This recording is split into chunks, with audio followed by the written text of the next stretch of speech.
Voruna is a Warframe.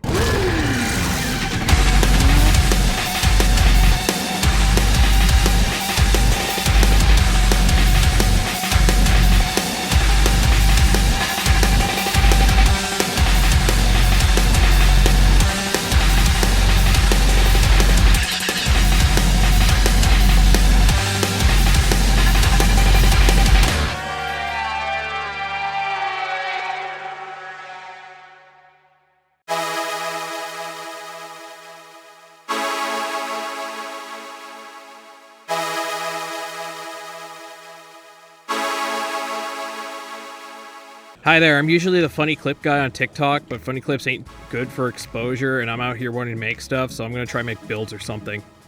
And unlike some people, I'm going to show the entire build and not gloss over stuff and mouse over the things that cover up the other mods. I hate you if you do this in videos, by the way. Short and sweet, this build is about maximizing the use of her 2 to spread status effects to everyone, and then nuke them with Harmony. Now, there's a version of this build that was made by Brozime that would use an Architron, but Harmony's effect of consuming status effects on heavy attack is slept on, in my opinion. Not to mention this is kind of like a soft support build because you give people on your team nice benefits when using Harmony and Warcry.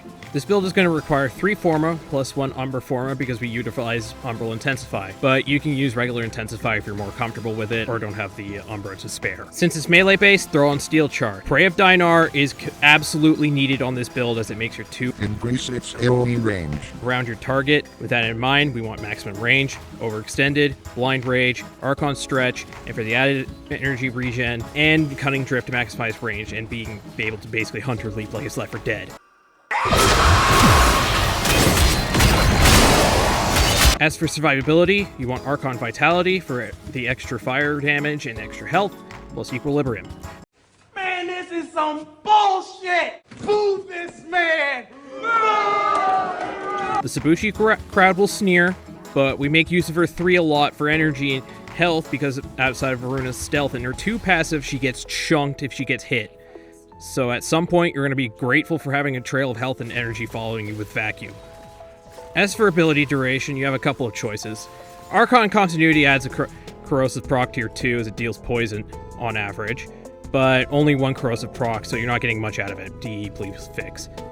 Prime Continuity helps a lot here, but if you don't have it, use regular Continuity and hope Borrow has it the next time you see him. These 2 Arcanes that you need on this build are non-negotiable. Arcane Impetus gives you ability strength the more status effects are affecting your target, and her 2 gives you a lot. This Arcane was practically made for her.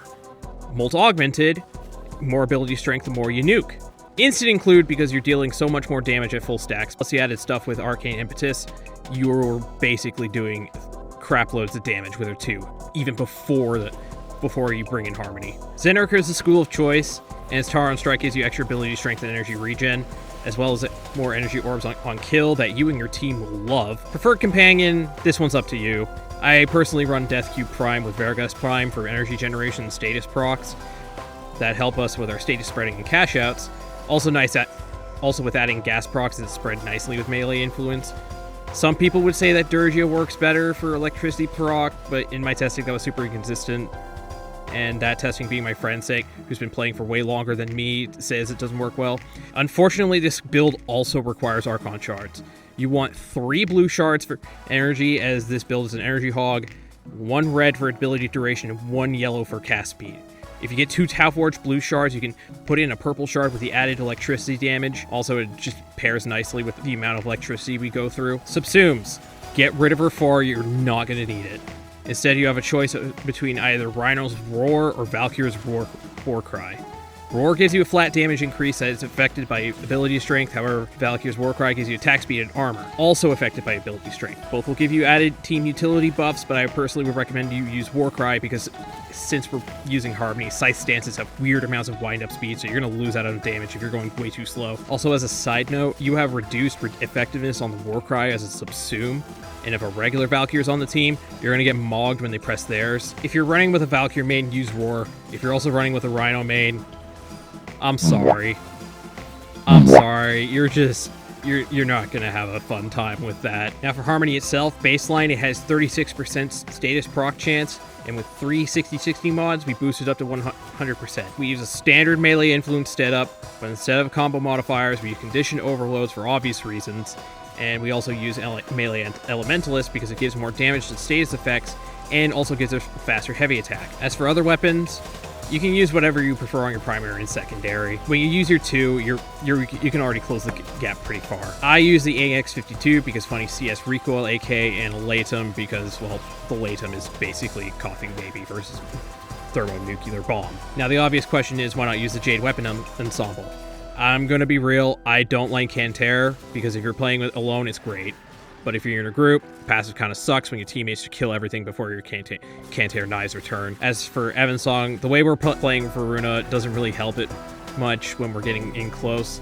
The combo works better on support frames like Jade herself, but if you're willing to put in the extra effort to pull it off, it can be a potent combo. Like, I guess you could just shoot someone then go in, but going in is just quicker. Okay, so your basic game plan is this. You operate your form and you hit your 1 for your base energy regen, then back to Warframe and hit your 3. Also make sure you have your 2 passive active. Hit 1 to get stealth, run through until you get a pack, then hit your 2. Clean up with your melee and rinse repeat. The more enemies you clear, the more ability strength you get. When you run into tanks and boss enemies, just hit them with Harmony's heavy attack and instantly delete their health bar. Unless you run into violence, then God help you. Pussy. Now here's the part of the video where I use Underframe to show how much damage this thing does, but at the time of recording, the site doesn't calculate Harmony's proper DPS output. Like here it is with its raw damage output in dots. It's potent, but Harmony plus Condition Overload doesn't seem to work on it for some reason. Seeing as how I can nuke Acolytes with the 1-2 heavy attack combo, you can guess how it works.